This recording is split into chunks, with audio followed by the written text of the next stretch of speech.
मेरे प्यारे बच्चों, आप सभी को गुड मॉर्निंग। कल हमने स्टडी किया कूलॉम्स लॉ के बारे में। आज हमारा टॉपिक रहेगा Coulomb's law in vector form और साथ में हम लोग स्टडी करेंगे Coulomb's law in terms of position vector. तो देखिए, कूलॉम्स लॉ को वेक्टर फॉर्म में स्टडी करने से पहले हमें इंफॉर्मेशन हो किसके बारे में, वेक्टर के बारे में, कि कोई वेक्टर क्वांटिटी हम लोगों के पास होती क्या है। तो देखिए, हम लोगों ने पढ़ा है 11th क्लास के अंदर वेक्टर एक ऐसी क्वांटिटी है जिसके पास मैग्नीट्यूड और साथ में एक निश्चित डायरेक्शन हो। ऐसी क्वांटिटी को हम लोग नाम देते हैं वेक्टर। अब मैग्नीट्यूड क्या होता है कि किसी क्वांटिटी की यूनिट के साथ जो न्यूमेरिकल वैल्यू होती है उसको हम लोग नाम देते हैं मैग्नीट्यूड। और उसके बाद हम बात करते हैं what is a unit vector. मान लीजिए ये आपके पास कोई एक ए वेक्टर है जिसकी डायरेक्शन फॉरवर्ड डायरेक्शन आप लोगों को दिखाई गई है। अब इस ए वेक्टर का यूनिट वेक्टर कौन सा वेक्टर होगा जिसका मैग्नीट्यूड कितना रहेगा, यूनिट रहेगा, और डायरेक्शन कौन सी होगी जो गिवन वेक्टर ए वेक्टर की डायरेक्शन है।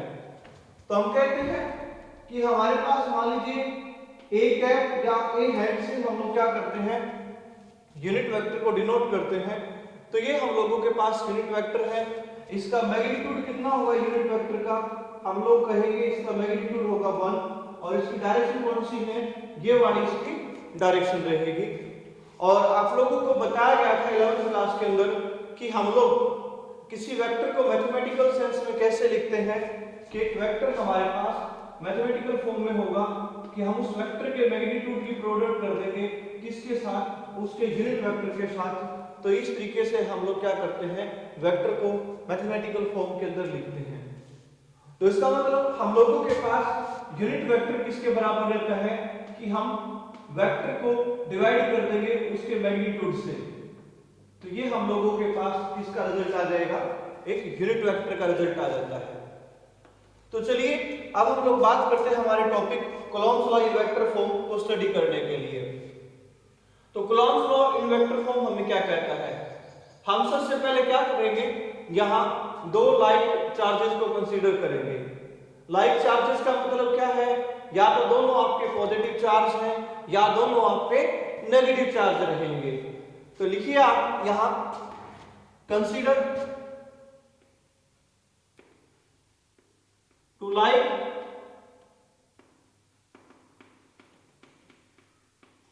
Point charges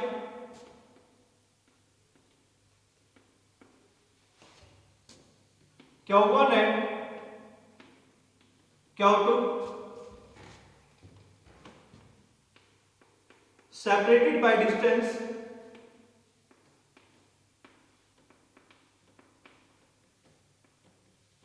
are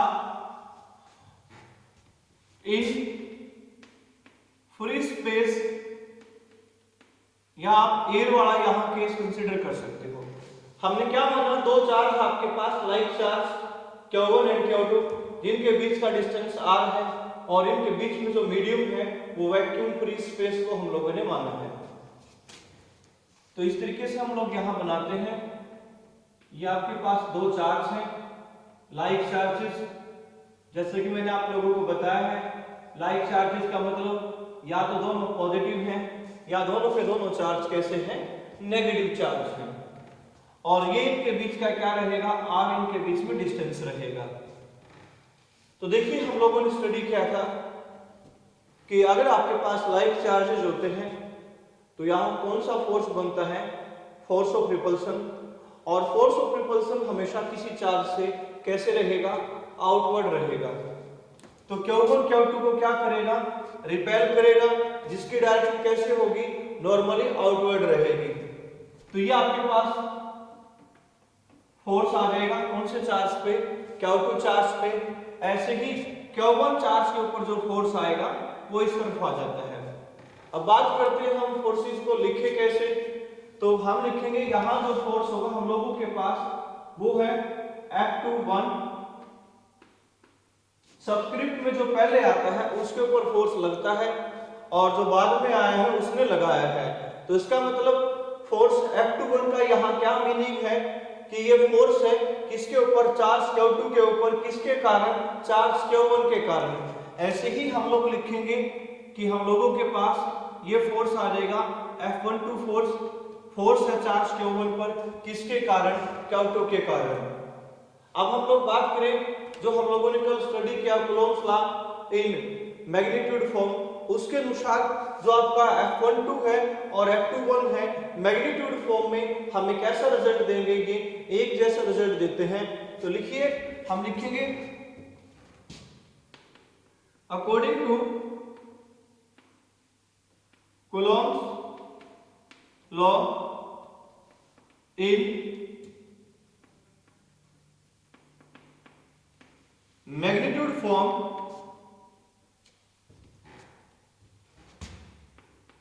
force F21 is equal to force F12। और हम लोग क्या लिखेंगे यहां, वेयर फोर्स F21 का मीनिंग क्या है, force on Q2 bye Q1। ऐसे ही फोर्स F12 का मीनिंग क्या होगा हम लोगों के पास, force on Q1 bye Q2। अब देखिए निकालना कौन सी फॉर्म में, हम लोगों ने इसको वेक्टर फॉर्म के अंदर निकालना है। तो वेक्टर फॉर्म के अंदर निकालने के लिए हमें किसका पता हो, मैग्नीट्यूड के साथ साथ यूनिट वेक्टर का पता हो। अब यहां हम किसके यूनिट वेक्टर को कंसीडर करेंगे, डिस्टेंस के यूनिट वेक्टर को, क्योंकि आप लोगों का जो फोर्स होगा कूलॉम्स लॉ के अनुसार मैग्नीट्यूड फॉर्म में F21 बराबर है किसके, F12 के, और ये रिजल्ट हम लोगों के पास आएगा किसके बराबर के, Q1 Q2 bye R square के बराबर। और यहाँ जो ये फोर्स होगा ये किसका फंक्शन है, एक तरीके से ये डिस्टेंस का फंक्शन है, यानी कि फोर्स यहाँ किस पे डिपेंड करता है, डिस्टेंस पे डिपेंड करता है, पोजीशन पे डिपेंड करता है। तो इसलिए यहाँ जो यूनिट वेक्टर लिए जाएंगे वो पोजीशन के यूनिट वेक्टर लिए जाएंगे, यानी कि किसके यूनिट वेक्टर लिए जाएंगे, डिस्टेंस के यूनिट वेक्टर लिए जाएंगे। तो मैं क्या करता हूँ, यहाँ अब एक यूनिट वेक्टर की डायरेक्शन तो दिखा दूंगा इस तरफ और एक यूनिट वेक्टर की डायरेक्शन दिखा दूंगा इस तरफ। अभी यूनिट वेक्टर्स के नाम की बात करें हम, तो इनका नामकरण हम लोग कैसे करें, मैं कहूंगा कि ये डिस्टेंस का यूनिट वेक्टर है जिसकी डायरेक्शन Q1 से Q2 की तरफ है, और ऐसे ही ये क्या आपका डिस्टेंस का यूनिट वेक्टर है जिसकी डायरेक्शन Q2 से Q1 की तरफ है। तो इसलिए हम लोग अब इनको लिखेंगे R12 यूनिट वेक्टर और इसको लिख देंगे हम R21 यूनिट वेक्टर। तो these are the unit vectors of the position vector R, और जिनकी डायरेक्शन, एक की डायरेक्शन Q1 से Q2 की तरफ है, दूसरे की डायरेक्शन Q2 से Q1 की तरफ है। तो इसलिए हम लिखेंगे R12, ये क्या है, unit vector of R vector whose direction is from Q1 to Q2। ऐसे ही हम लोगों के पास क्या है, R21 एक यूनिट वेक्टर है डिस्टेंस का, पोजीशन का, जिसकी डायरेक्शन कैसे है, direction from Q2 to Q1। अब आप लोग कैसे निकालते हो, एक वेक्टर फॉर्म में किसी रिजल्ट को निकालने के लिए हम उसके मैग्नीट्यूड की प्रोडक्ट करेंगे उसके यूनिट वेक्टर के साथ।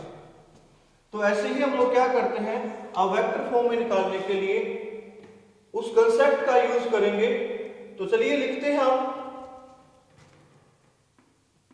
F12 वेक्टर को, फोर्स F12 वेक्टर हमारे पास किसके बराबर रहेगा। तो मैं क्या करूंगा, F12 का मैग्नीट्यूड लूंगा पहले, तो हमारे पास ये F12 का मैग्नीट्यूड आ जाता है, और साथ में हम इसकी मल्टीप्लाई करेंगे किसके साथ, इसके यूनिट वेक्टर के साथ। अब आप लोगों को बताया गया था किसी भी वेक्टर का यूनिट वेक्टर वो वेक्टर होता है जिसकी डायरेक्शन उस गिवन वेक्टर की डायरेक्शन में होती है। तो यहां आपका जो F12 फोर्स है उसकी डायरेक्शन इस तरफ है, और इसकी डायरेक्शन में कौन सा यूनिट वेक्टर है, r21 यूनिट वेक्टर है। तो इसलिए हम लोग यहां क्या लिखेंगे, r21 यूनिट वेक्टर को लिखेंगे।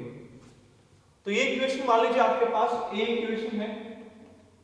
उसके बाद मैं लिखता हूं आप किसको, फोर्स F21 को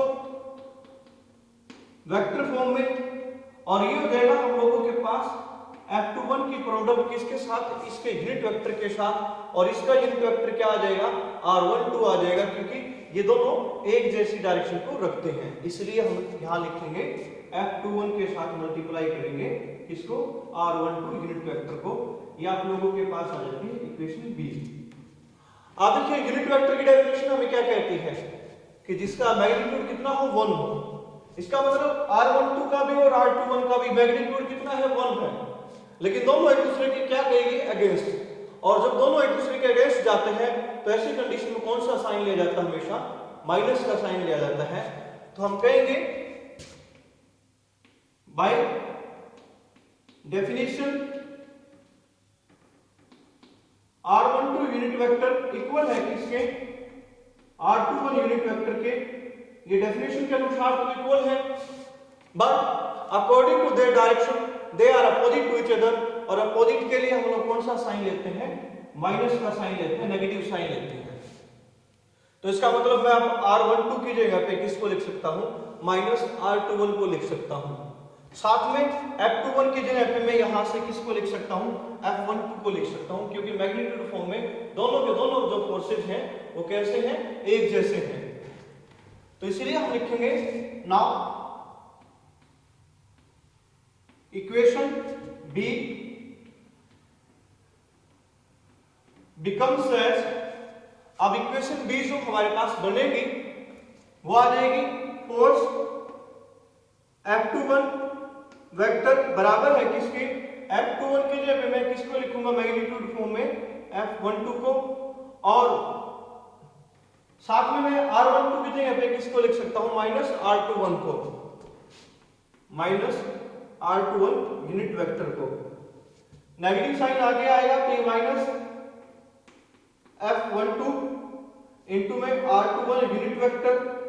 और आपको ये पता है इक्वेशन ए है हमारे पास, यानी कि किसके बराबर रिजल्ट है, ये F12 वेक्टर के बराबर रिजल्ट है।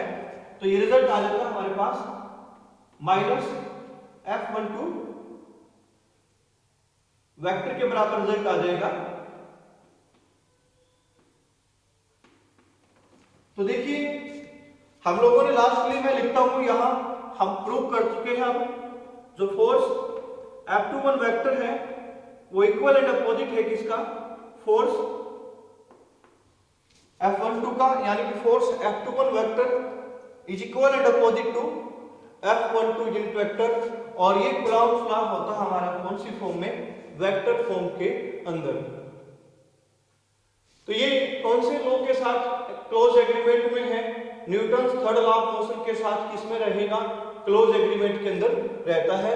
और यहां अगर ये रिजल्ट दिया जाए आप लोगों को कि Q1 Q2 की जो प्रोडक्ट है वो ग्रेटर है 0 से, तो इसका मतलब क्या है, या तो आपके दोनों चार्जेस कैसे थे, पॉजिटिव चार्जेस, या आपके दोनों चार्जेस कैसे हैं, नेगेटिव चार्जेस। क्योंकि नेगेटिव नेगेटिव की मल्टीप्लिकेशन करोगे या पॉजिटिव पॉजिटिव की मल्टीप्लिकेशन करोगे तो वो हमेशा पॉजिटिव रिजल्ट होता है, यानी कि ग्रेटर देन 0 रिजल्ट होता है। तो ऐसी कंडीशन में कौन सा फोर्स होगा, यहाँ रिपल्सिव फोर्स होगा, यानी कि रिपल्सन रहेगा ऐसी कंडीशन के अंदर।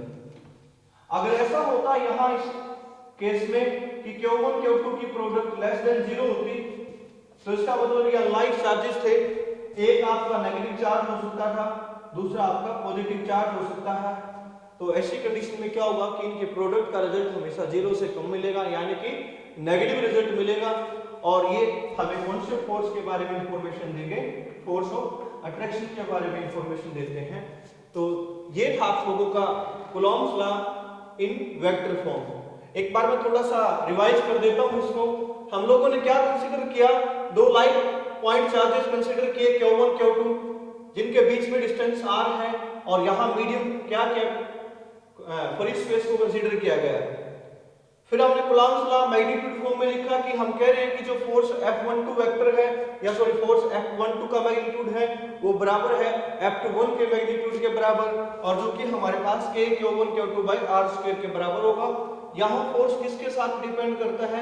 डिस्टेंस के ऊपर डिपेंड करता है, तो इसलिए यहाँ किसके यूनिट वेक्टर्स लिए जाएंगे? डिस्टेंस के यूनिट वेक्टर लिए जाएंगे। और हमने डिस्टेंस का यूनिट वेक्टर लिया एक r12 यूनिट वेक्टर जिसकी डायरेक्शन Q1 से Q2 की तरफ है, और एक r21 यूनिट वेक्टर जिसकी डायरेक्शन Q2 से Q1 की तरफ है।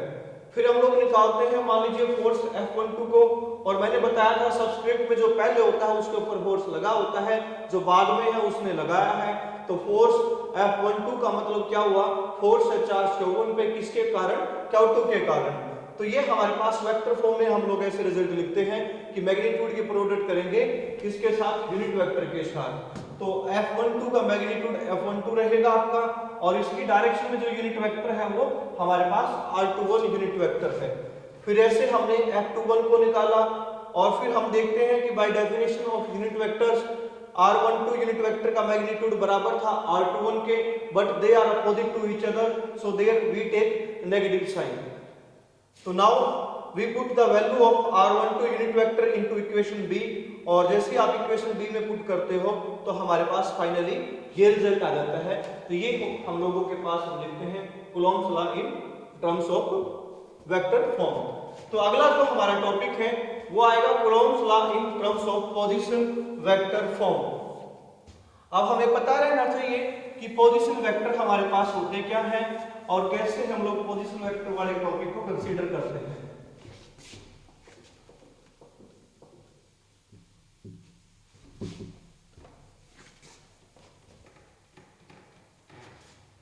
तो हमारा जो टॉपिक है Coulomb's law in terms of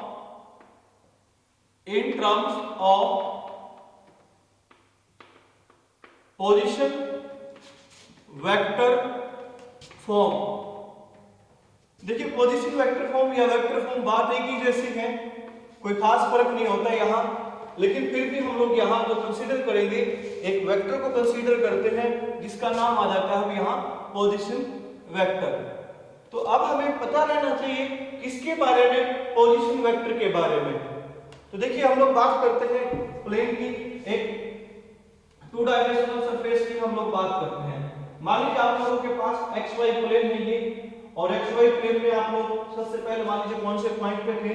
O point पे। या आपने कोई पार्टिकल देखा तो स्टार्टिंग में कहां था? वो O पॉइंट पे है। कुछ समय बाद हम क्या करते हैं? उस पार्टिकल को मान लीजिए यहां पाते हैं इस पॉइंट के ऊपर। तो अब हम क्या करेंगे? इस पॉइंट की पोजीशन के बारे में पता करते हैं। तो हम लोग क्या करेंगे? इस XY प्लेन में O पॉइंट को क्या मानेंगे? एक स्टार्टिंग पॉइंट मानेंगे, ओरिजिन पॉइंट मानते हैं। और मैं क्या करूंगा कि O से लेकर इस पॉइंट तक एक स्ट्रेट लाइन को ड्रॉ कर दूंगा। तो ये हमारे पास क्या बन जाती है? पोजीशन बन जाती है, डिस्टेंस बन जाएगी कि उसने उस ओरिजिन पॉइंट से इतने डिस्टेंस को कवर किया with respect to y axis and x axis. यहां इसकी दो पोजीशन होंगी, वो x एक्सिस के अंदर, y एक्सिस के अंदर। x एक्सिस के अंदर ये वाली पोजीशन देखी जाएगी और y एक्सिस के अंदर ये वाली पोजीशन देखी जाती है, और इनका जो रिजल्टेंट होता है हमारे पास वो हम लिख देते हैं, मान लीजिए ये आपके पास r है, और साथ में मैं अगर डायरेक्शन को भी दिखा दूंगा तो ये क्या बन जाएगा? पोजीशन वेक्टर बन जाएगा। तो यानी कि पोजीशन वेक्टर ये वो वेक्टर है जो प्लेन के अंदर या 3D के अंदर हमें किसके बारे में इंफॉर्मेशन दे? किसी मूविंग पार्टिकल की पोजीशन और साथ में उसकी डायरेक्शन के बारे में इंफॉर्मेशन दे। दोबारा से सुनिए कि पोजीशन वेक्टर किसी प्लेन के अंदर या 3D के अंदर ये वो वेक्टर है जो आपको उस मूविंग पार्टिकल की पोजीशन के साथ साथ उसकी डायरेक्शन के बारे में इंफॉर्मेशन दे। और यहाँ इसकी इस प्लेन के अंदर दो पोजीशन है, x एक्सिस के अंदर, y एक्सिस के अंदर। अगर ये होता कि इसके अंदर 3D के अंदर तो इसकी कितनी पोजीशन हो जाती? 3 पोजीशंस हो जाती है यहाँ। तो यहाँ जो r है आपका वो एक्चुअल में किसके इक्वल है? x वेक्टर प्लस में y वेक्टर के इक्वल है। जैसे कि आपने पढ़ा था किसके अंदर? 11th क्लास के अंदर जो स्प्लिटिंग ऑफ वेक्टर्स वाला जो टॉपिक था उसके अनुसार हम ऐसा कह सकते हैं कि हमारा r वेक्टर किसके बराबर होगा? x वेक्टर प्लस में y वेक्टर के बराबर रहेगा। तो चलिए अब हम लोग बात करते हैं Coulomb's law in terms of position vector form. तो हम कंसीडर करेंगे दो लाइट चार्जेस और वो किसके अंदर है, एक्स वाई प्लेन के अंदर। मान लीजिए ए एंड बी पॉइंट्स पे with position vector r1 and r2। तो चलिए लिखते हैं consider two light charges, two light, यहां पॉइंट चार्जेस कंसीडर करेंगे हम इनको, point charges in X Y plane at points A and B with position vectors r1 and r2 vector respectively in free space। तो चलिए अब इससे संबंधित diagram की बात करें। मैंने कहा कि आपका एक चार्ज पार्टिकल है ए पॉइंट पे और कितने पोजीशन वेक्टर के साथ, r1 पोजीशन वेक्टर के साथ। दूसरा पॉइंट चार्ज पार्टिकल आपका बी पॉइंट पे और कितने पोजीशन वेक्टर के साथ, r2 पोजीशन वेक्टर के साथ। अब दोनों के दोनों चार्जेस कैसे रहेंगे, लाइट चार्जेस। और आप लोगों को पता है कि लाइट चार्जेस के केस में क्या होगा, फोर्स ऑफ रिपल्सन रहेगा और फोर्स ऑफ रिपल्सन की डायरेक्शन हमेशा किसी चार्ज से कैसे दिखाई जाएगी, नॉर्मली आउटवर्ड दिखाई जाती है।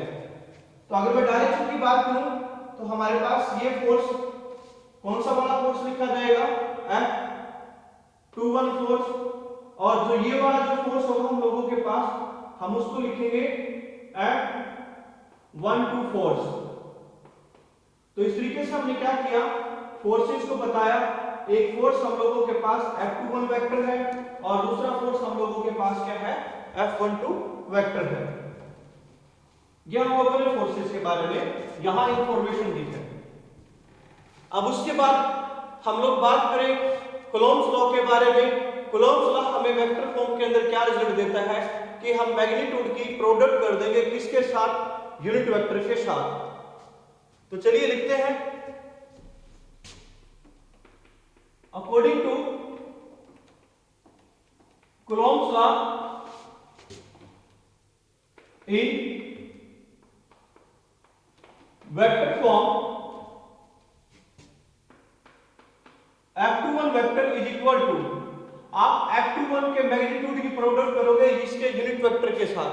अब F21 के साथ यूनिट वेक्टर कौन सा आ सकता है, AB या BA, तो हम लिखेंगे AB यूनिट वेक्टर। तो हमने क्या किया, यहां इसके साथ AB यूनिट वेक्टर की मल्टीप्लिकेशन की और F21 को हम क्या लिख सकते थे, K Q1 Q2 by AB square और इनटू में AB यूनिट वेक्टर। आप लोगों को बताया गया था कि कोई भी यूनिट वेक्टर कैसे लिखा जाएगा कि उस वेक्टर के डिवाइड में हम मैग्नीट्यूड को कर देंगे। तो हम लोगों के पास हम लिखेंगे K Q1 Q2 और साथ में AB का नीचे क्या हो जाएगा Q और ऊपर AB वेक्टर हो जाता है। अब देखिए हम AB वेक्टर को निकालना चाहेंगे तो कैसे निकालें हम लोग। तो हम लोगों ने 11th क्लास में स्टडी किया था triangle law of vector addition के नाम से टॉपिक को। तो ट्रायंगल ऑफ वेक्टर एडिशन क्या कहता है हमें, मान लीजिए सबसे पहले हम O से किस तरफ गए, A की तरफ, फिर हम A से कैसे गए B की तरफ और फिर मान लीजिए हम कैसे आए B से O की तरफ आते हैं। तो जब एक वेक्टर के हेड से दूसरे की टेल स्टार्ट होती है तो उस ऑर्डर को क्या नाम दिया जाता था, सेम ऑर्डर नाम दिया जाता था। और जब एक के हेड से दूसरे का हेड कोलाइड करता था तो ऐसे ऑर्डर को हम लोग क्या नाम देते हैं, अपोजिट ऑर्डर नाम देते हैं। और आप लोगों को बताया गया था वहां कि हम क्या करते हैं, जो सेम ऑर्डर होता है उसको जोड़ देते हैं और बराबर में रख देंगे किसके, अपोजिट ऑर्डर के। तो इसलिए ये आपके पास कितना है r1 वेक्टर, ये हमारे पास कितना है r2 वेक्टर और ये हमारा क्या हो जाएगा ab वेक्टर। तो मैं क्या लिखूंगा यहां कि OA vector plus A B vector बराबर हो जाएगा किसके, ओ बी वेक्टर के। O A vector plus A B vector बराबर है किसके, ओ बी वेक्टर के। और यहां से हमारे पास जो ए बी वेक्टर आएगा वो आ जाएगा किसके बराबर, ओ बी वेक्टर माइनस में ओ ए वेक्टर। और आपका ओ बी वेक्टर किसके बराबर है, ये r2 वेक्टर के बराबर, और ओ ए वेक्टर किसके बराबर है, r1 वेक्टर के बराबर। तो ये कौन सी फॉर्म में है, वेक्टर फॉर्म में। और मैग्नीट्यूड फॉर्म में हम कैसे लिखेंगे, ए बी वेक्टर का मैग्नीट्यूड ऐसे लिख देंगे, या फिर हम इसको लिख देते हैं ए बी, और ये हो जाएगा हमारे पास r2 vector minus r1 vector का मॉडुलस। ये हम लोग इसको कौन सी फॉर्म में लिखेंगे, मैग्नीट्यूड फॉर्म में लिख देते हैं। तो इस तरीके से हम कहेंगे कि जो ट्रायंगल ऑफ द ट्रेडिशन है, अब हमें ए बी वेक्टर का मैग्नीट्यूड तो ये देता है और ए बी वेक्टर हमें ये देता है, और ये जो वैल्यूज है हम यहाँ रख देंगे। तो इसलिए मैं लिखूंगा अब यहाँ देयरफॉर जो फोर्स F21 वेक्टर हम लोगों के पास वो आ जाएगा कि Q1 Q2 और डिवाइड में होगा यहाँ R2 vector minus R1 vector के मॉडुलस का क्यूब, और इनटू में क्या हो जाएगा ये R2 माइनस R1 वेक्टर। तो ये हमारे पास जो फोर्स F21 को निकाला हमने in terms of position vector form. ऐसे ही हमारा जो टॉपिक होगा F12 के लिए रहेगा, तो हम लिखेंगे सिमिलरली जो F12 वेक्टर है आपका वो क्या होता है, किसके बराबर होता है, K Q1 Q2 by distance BA का स्क्वायर और इनटू में BA यूनिट वेक्टर। फिर आप BA यूनिट वेक्टर को क्या लिखते हैं, BA वेक्टर डिवाइड में BA, और ये रिजल्ट हो जाता है हम लोगों के पास किसके बराबर, K Q1 Q2 और डिवाइड में BA का क्यूब और इनटू में BA वेक्टर। फिर आप कैसे लिखते हैं यहाँ कि आप पहले कैसे गए O से B की तरफ, फिर आप कैसे गए B से A की तरफ, और फिर कैसे आए A से O की तरफ। तो यहाँ हम BA वेक्टर को निकालते हैं और BA वेक्टर हमारा जो आ जाता है वहां उस टाइम पे R1 माइनस में R2 आ जाता है। आप ट्रायंगल ऑफ ट्रेडिशन को अगर ओबे कराओगे यहाँ तो हमारे पास BA का क्या रिजल्ट आएगा, R1 माइनस में R2 रिजल्ट आ जाता है। तो ये जो रिजल्ट आ जाएगा हम लोगों के पास ये हो जाएगा K Q1 Q2 डिवाइड में R1 माइनस R2 वेक्टर के मॉडुलस का क्यूब, और साथ में हो जाएगा हम लोगों के पास R1 माइनस में R2 वेक्टर। तो ये आपका F12 वेक्टर का जो रिजल्ट है वो आ जाएगा यहाँ इस केस में।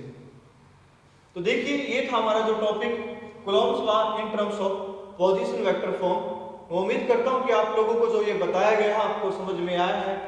तो मैं फिर से आप लोगों से रिक्वेस्ट करता हूँ कि आप लोग हमारे चैनल को सब्सक्राइब कीजिए, शेयर कीजिए, और आप हमें कमेंट करके जरूर बताइएगा कि आपको जो ये टॉपिक है कितने % समझ में आया है। आप सभी का धन्यवाद, आप सभी का दिन शुभ हो, ऐसी हम भगवान से प्रार्थना करते हैं।